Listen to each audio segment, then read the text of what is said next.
महाराष्ट्र के ठाणे जिले में स्थित बदलापुर में स्कूल में बच्चियों से यौन उत्पीड़न के बाद फैली हिंसा अब राज्य में राजनीति भी जमकर होने लगी है। शिवसेना के उद्धव ठाकरे ने गुरुवार को इस घटना के विरोधी में 24 अगस्त को महाराष्ट्र बंद का ऐलान किया है। सीएम एकनाथ शिंदे की सरकार इस बात की जांच कर रही है कि कहीं यह हिंसा प्रायोजित तो नहीं थी। इस पर तीखा प्रहार करते हुए उद्धव ने कहा कि यह घटना राजनीति से प्रेरित नहीं है, बल्कि महिलाओं और बच्चियों के खिलाफ अपराधों के लिए कड़ी सजा सुनिश्चित करने के लिए एकता का आह्वान है। उद्याचा आहे आणि विषय एकूणच सध्या राज्यामध्ये जी एक अस्वस्थता आहे तोच विषय। आता मी आपल्या माध्यमातून महाराष्ट्रातल्या जनतेशी जे बोलत आहे आणि बोलणार आहे ते उद्याच्या बंदबद्दल आहे। काल मी स्पष्ट केलेलं आहे की उद्याचा बंद हा राजकीय कारणासाठी बंद नाही आहे। उद्याचा बंद हा विकृती विरुद्ध संस्कृती याकरता हा बंद आहे।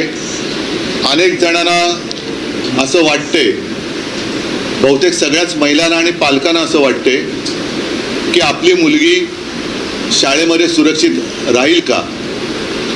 अनेक माता भगिनींना वाटते की अगदी कामाच्या ठिकाणी आपण जातो, ती कार्यालय असतील, रुग्णालय असतील, इथे आपण सुरक्षित राहू का।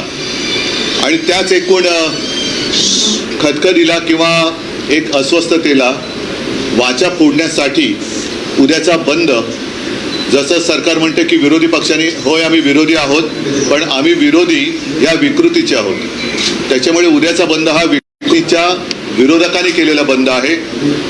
परत एकदा सांगतो की विकृती विरुद्ध संस्कृती असा हा बंद उद्याचा असणार आहे। या बंदमध्ये जसं आजपर्यंत आम्ही बंद करत आलेलो आहोत, उद्याचा बंद हा महाविकास आघाडी आणि महाविकास आघाडीच्या मित्रपक्षांतर्फेच नव्हे तर सर्व नागरिकांच्या वतीने आम्ही करतो।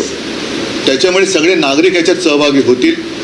जात पात धर्म भाषा भेद राजकीय पक्ष या सगळ्या कक्षा ओलांडून सगळ्यांनी त्याच्यात सहभागी व्हावं ही माझी सर्वांना आग्रहाची एक मी विनंतीच म्हणेन, कारण हा शेवटी सामाजिक प्रश्न आहे। आणि या बंदमध्ये आजपर्यंत जसे बंद झालेले आहेत तसेच बंद तसंच उद्याचा जो बंद आहे हा बंद राहील। कडकडीत बंद असायला पाहिजे, मात्र त्या बंदमध्ये अत्यावश्यक सेवा ज्या आहेत, जसं रुग्णवाहिका सेवा आहेत, वृत्तपत्र आहेत, फायर ब्रिगेड आहेत आणि ज्या ज्या काही अत्यावश्यक सेवा आहेत त्या चालू राहतील। एकूण जर का आपण पाहिलं तर सणासुदीचे दिवस आहेत, गणपती बाप्पा येत आहेत, दहीहंडीची प्रॅक्टिस सुरू आहे आणि हा सगळा विचार केल्यानंतर उद्याचा बंद हा दुपारी 2 वाजेपर्यंत सगळ्यांनी पाळावा अशी माझी विनंती आहे। कारण अनेकांना उत्सव पण करायचे, उत्साह पण आहे, पण त्याच्यामध्ये अगदी उत्सवात सुद्धा आपल्या मुली बाळी सुरक्षित राहतील की नाही हा सुद्धा प्रश्न त्यांच्या सगळ्यांच्या मनामध्ये आहे। सरकारला काही म्हणू देत, मी तर कृपा करून त्या बहिणीच्या नात्याला कलंक लावू नका। बहिणीचं पहिलं रक्षण करा आणि त्याच्यानंतर मग बहिणीला सुद्धा वाटलं पाहिजे की आहे माझा भाऊ सुद्धा माझं रक्षण करताय। शेवटी महिलेला तिच्या रक्षणाखेरीज दुसरं काही महत्त्वाचं नसतं आणि ते रक्षण म्हणजे सुरक्षित बहीण हे फार महत्त्वाचं आहे। तर या सगळ्या घटना चाललेल्या आहेत, बाकीच्या घटना किती सांगायच्या, आणि या सगळ्या बातम्या आहेत त्या वाचून अक्षरशः संतापाचा कडेलोट होतोय।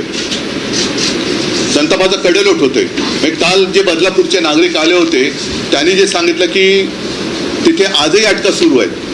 परवा आपल्याच माध्यमातून बघितलं की कसं त्यानं दोरखंड्याच्या विळख्यातून एखाद्या दरोडेखोरांच्या टोळीला आणावं, तसं बदलापूरच्या त्या दुष्कृत्याच्या विरुद्ध उत्स्फूर्तपणाने बदलापूरचे नागरिक उतरले होते।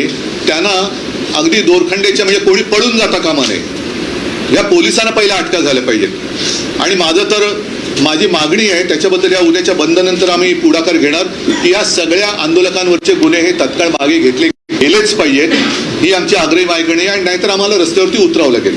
पण उद्याचा बंद हा राज्यातील तमाम जनतेला मी परत विनंती करतो की आपल्या घरापर्यंत ही विकृती येऊ नये म्हणून वेळेत जागे व्हा आणि उंबरठ्यापर्यंत आलेले संकट त्याचा मुकाबला करायला आम्ही सगळे एक आहोत। त्या एकजुटीचं प्रदर्शन किंवा दर्शन, एक विराट दर्शन हे उद्या घडलं पाहिजे।